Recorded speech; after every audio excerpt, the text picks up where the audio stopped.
दिल्ली की हर खबर अपने मोबाइल पर पाने के लिए सब्सक्राइब कीजिए दिल्ली दस्तक न्यूज़ चैनल को और हर लेटेस्ट अपडेट के लिए बेल आइकन जरूर दबाएं।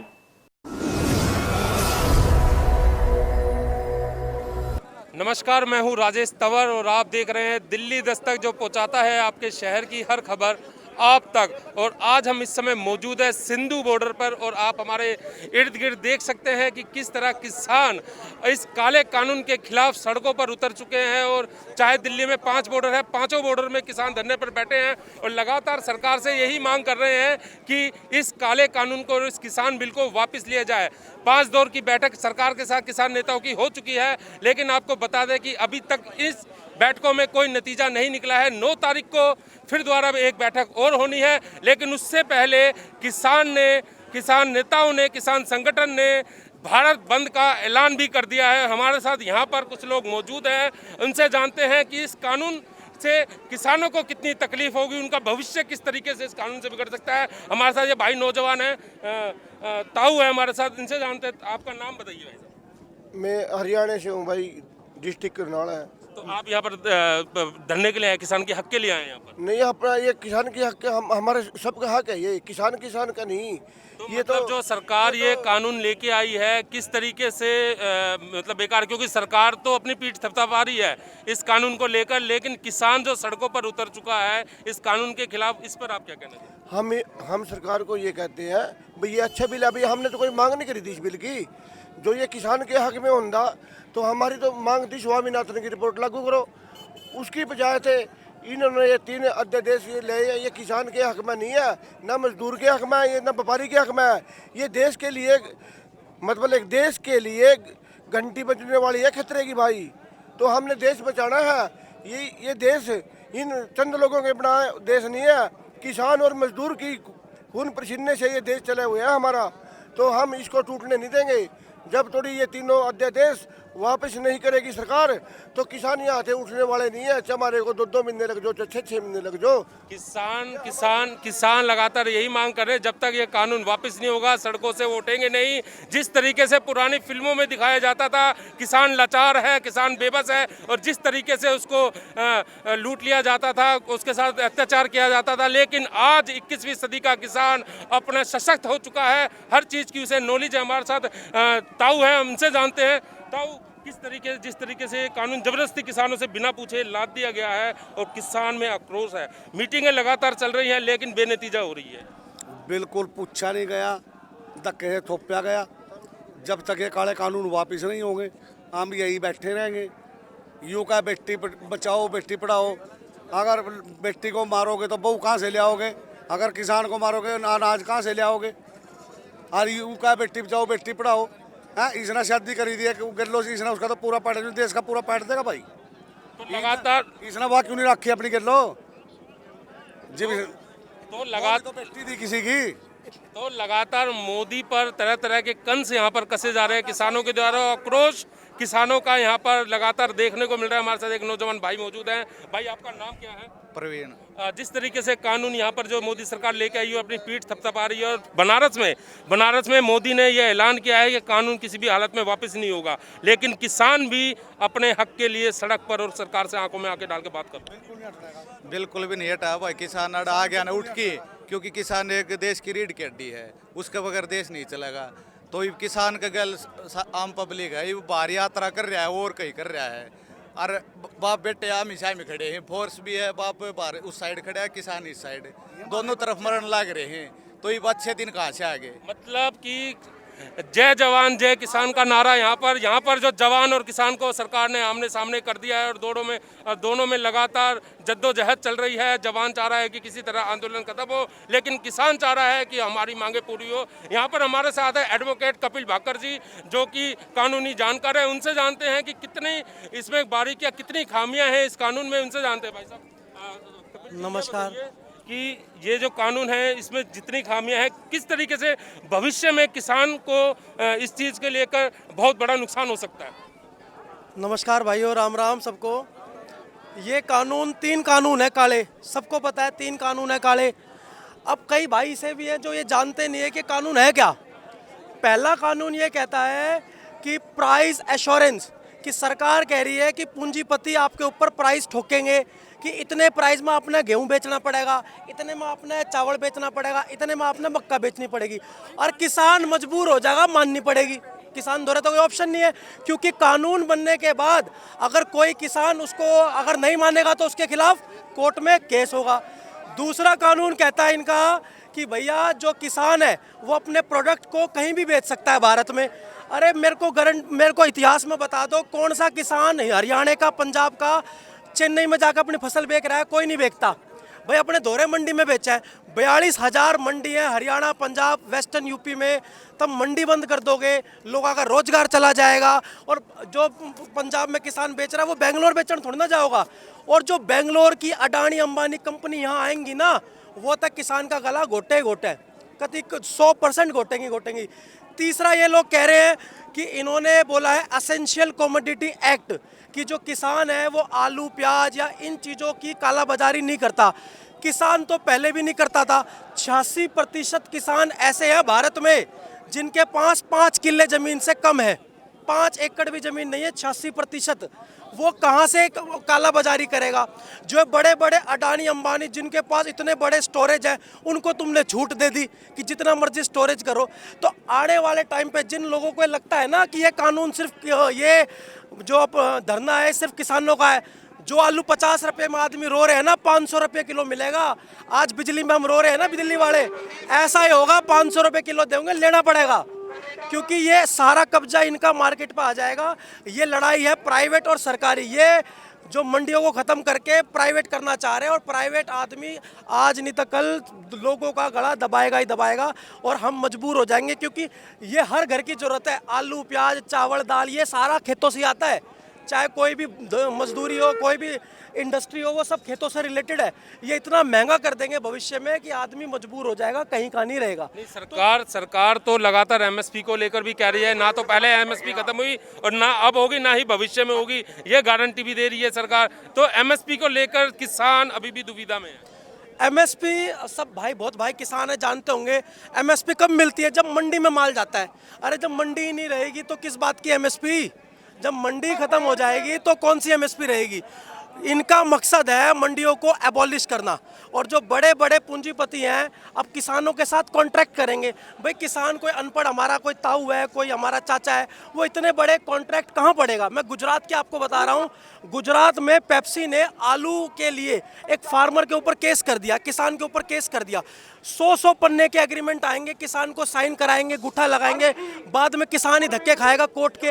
उन्होंने तो अपने हाथ मजबूत कर लिए, हमारे हाथ बिल्कुल धरती में टिकवा देंगे, और यही होगा, बिल्कुल होगा। किसान धक्के खाएगा कोर्ट में, किसान और फांसी खाएगा।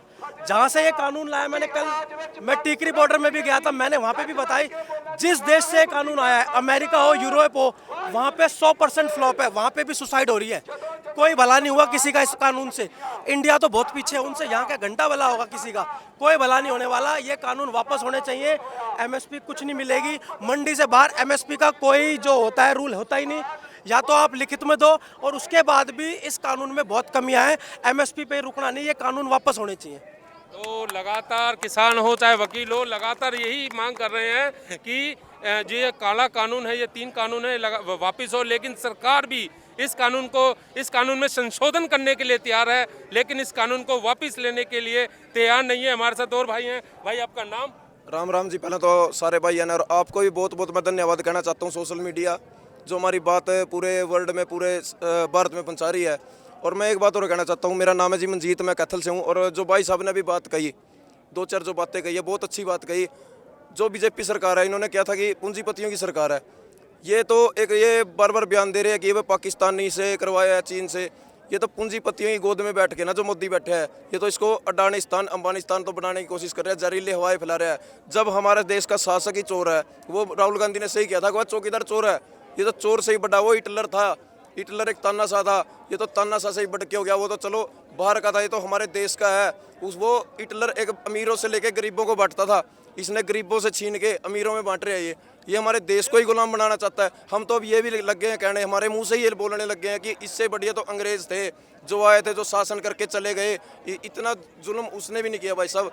और मैं एक बात और मोदी साहब से मैं कहना चाहता हूँ, मैं साफ बोल लूँगा क्योंकि देखो हमने बनाया है, हमारा शासक है कि भाई किसानों ने ये ना तो ये कानून मांगे ना हमको इसकी ज़रूरत है, हम तो 100 रुपये में खुश है। आप हमको 200 रुपये देने की कोशिश ना करो, जिस जो है वैसा हमारा चलने दो, जो था पहले हम उसमें बहुत खुश है भाई साहब जी। तो किसानों का यही कहना है कि हमारे को ऊपर ये कानून ना थोपा जाए, हमने इसकी कभी मांग नहीं की है। आपको बता दें कि 2018 में किसान संगठन ने, किसान नेताओं ने मोदी सरकार को एक प्रस्ताव भेजा था जिसमें किसानों की जो मोदी सरकार आय दुगनी करने की बात कर रही है, उस 2018 में किसान संगठन ने प्रस्ताव भेजा था। उसमें बहुत सारी चीज़ें ऐसी थी जिसमें किसानों का भला हो सकता था, लेकिन उस पर काम किए बिना मोदी सरकार ने नए इस तरीके के कानून लेके आई है। और किसान ये कह रहे हैं किसानों के हक में ये कानून नहीं है, लेकिन ये पूंजीपतियों को फायदा पहुंचाने के लिए ये कानून बनाया गया है। हमारे साथ एक और ताऊ मौजूद है। ताऊ, आपका नाम? मेरा सुरेश भाई। तो जिस तरीके से ये कानून जो किसानों की फांस बन चुका है और किसान आज खेत को छोड़कर, अपने घर को छोड़कर इतनी भीषण सर्दी में यहाँ पर बैठा हुआ है, सड़कों पर बैठा हुआ है, इस पर आप क्या कहना है? ये कानून ऐसे बनाए हैं जो किसान के खिलाफ हैं, इसीलिए किसान सारा यहाँ बैठा हुआ है। किसान को कोई सर्दी में मरने का शौक नहीं है, अपने घर से बच्चों को छोड़कर यहाँ आया है, तो उसकी मजबूरी जब हुई है तब यहाँ निकला है। और ये कहते हैं हम MSP जारी रखेंगे, वो तो पहले ही ने ख़त्म कर दी।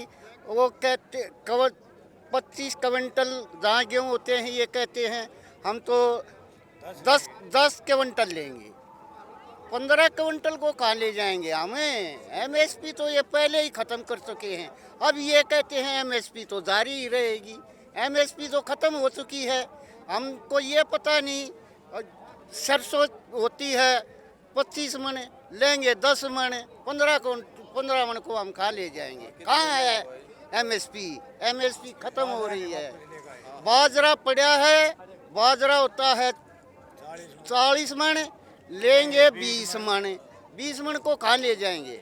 कहाँ है MSP? मतलब किसानों का शोषण की तैयारी पूरी तरह सरकार ने कर ली है, लेकिन किसान भी अब हटने वाला नहीं है। अब बिल्कुल अपने हक के लिए सड़क पर उतर चुका है और दिल्ली के जितने बॉर्डर है किसान वहाँ पर धरने पे बैठ चुका है, सारे हाईवे बंद कर चुका है और ये कह रहे हैं करेंगे या मरेंगे, आर या पार की लड़ाई। आर या पार करेंगे हम मरेंगे। जब हमारे फायदे का होंदा यू हम ये अड़के करना, हमारे दिमाग में कीड़ा भाई। जड्डे मर रहे हैं, सारा छोड़ रहे, जब हमारे फायदे का हो तो हम क्यों आओ यार? नहीं, वो जो मोदी सरकार तो अपनी पीठ थपथपा रही है, वो तो कह रही है किसानों के भविष्य के, किसानों की कौन सा दूना हो तो नू भी कहता 15 लाख रुपये दे और एक के खाते में आ जाएंगे, एक पैसा भी कौन। इन्हें तो कर्जवान बना दिया। अभी जो मीटिंगें चल रही है, टाल मटोल चल रही है सरकार के द्वारा, भी टाल मटोल। 15 लाख दूंगा और एक के खाते में काला धन, और काला धन के उल्टे ले गए। जुमलेबाजी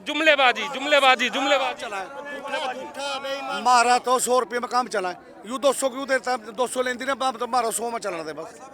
10 सिरों वाला है रावण, ठीक है। वो रावण था नहीं 10 सिरों वाला, हर स्टेट में जाकर अपना चेहरा बदल लिया, कहीं दाढ़ी रख लेनी, कहीं चश्मे लगाने लेने, कहीं हर स्टेट में जाकर वहाँ की बोली बोलनी, वहाँ को बहकाना।